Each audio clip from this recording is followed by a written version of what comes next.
ये कहानी दूर किसी जंगल की है जहाँ पर टुनटुनी चिड़िया और कालू कौवा रहते थे। उन दोनों में बहुत ही गहरी दोस्ती थी। वह दोनों एक दूसरे के पड़ोसी भी थे और दाना लेने के लिए एक साथ ही जाते थे। दोनों दोस्त एक दिन दाना लेने के लिए जा रहे थे।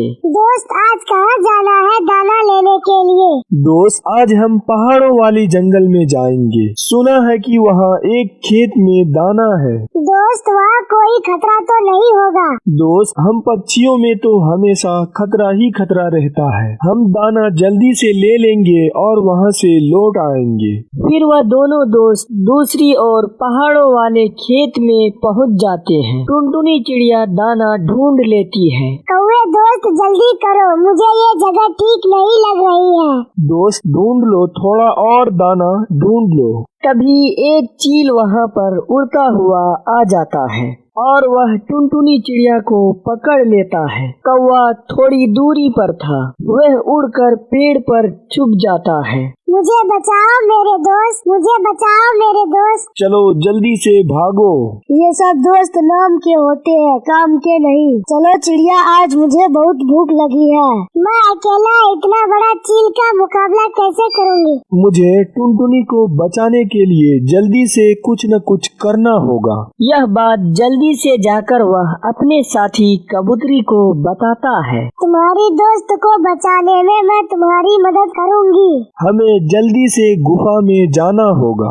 ऐसा नहीं करेंगे, पहले हम योजना बनाएंगे और बुद्धि से काम लेंगे, तभी जाकर हम उस चील का मुकाबला कर सकते हैं। तब कालू कौवा अपने दोस्त कबूतरी को वहाँ से लेकर चला जाता है। उधर चील ने टुनटुनी चिड़िया को गुफा में कैद कर लिया था। चिड़िया तुम चिंता मत करो, मैं तुम्हें रात के समय में आराम से खाऊंगी। आज रात तक तुम जिंदा हो। मेरा पुराना दोस्त मुझे मुसीबत में छोड़कर भाग गया। मुझे अपने दोस्त से ये उम्मीद न थी। चिड़िया रोती हुई ऐसे सोच रही थी। तब कालू कौवा और कबूतरी फूलों के पास जाते हैं। कौवे, इस फूल को तोड़कर तुम मेरे शरीर पर लगा दो। कबूतरी, तुम ऐसा क्यों कर रहे हो? हमें हिम्मत से काम लेना होगा। मैं जैसे कहती हूँ तुम वैसे ही करो। फिर कालू कौवा लाल फूल तोड़कर कबूतरी के शरीर पर ऐसे लगा देता है जैसा कि वह देखने में खून की तरह लगता हो। फिर कालू कौवा और कबूतरी फूल के रस को लगाए हुए चील के गुफा के पास जाता है। कालू कौवा थोड़ी दूरी पर छुप जाता है और कबूतरी गुफा के बाहर लेटकर शोर मचाती है। उसने मुझे मार दिया, बचाओ, मुझे बचाओ। ये कौन है? आवाज सुनकर चील बाहर आता है।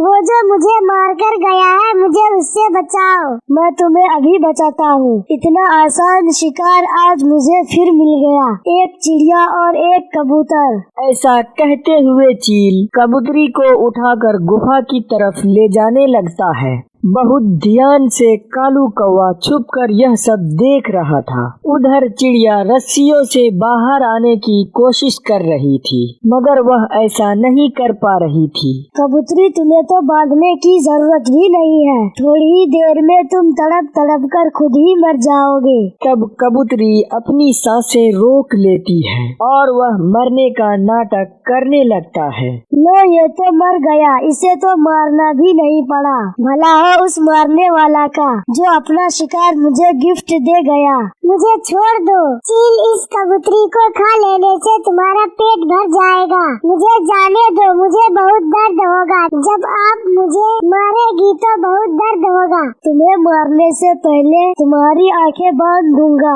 ये लो, मैंने तुम्हारी आंखों पर पट्टी लगा दी और तुम्हारा काम आसान कर दिया। उधर बाहर किसी चीज की गिरने की आवाज आती है। आवाज सुनकर चील गुफा से बाहर आता है। कालू कौवा गुफा के ऊपर बैठा हुआ था। उसने पत्थर जानबूझकर गिराया था। ताकि चील गुफा से बाहर आए। उधर कबूतरी जल्दी से चिड़िया की रस्सी खोलकर उसे आजाद कर देती है। टुनटुनी, तुम वहाँ जाकर छुप जाओ। कौन था? यहाँ तो कोई भी नहीं है।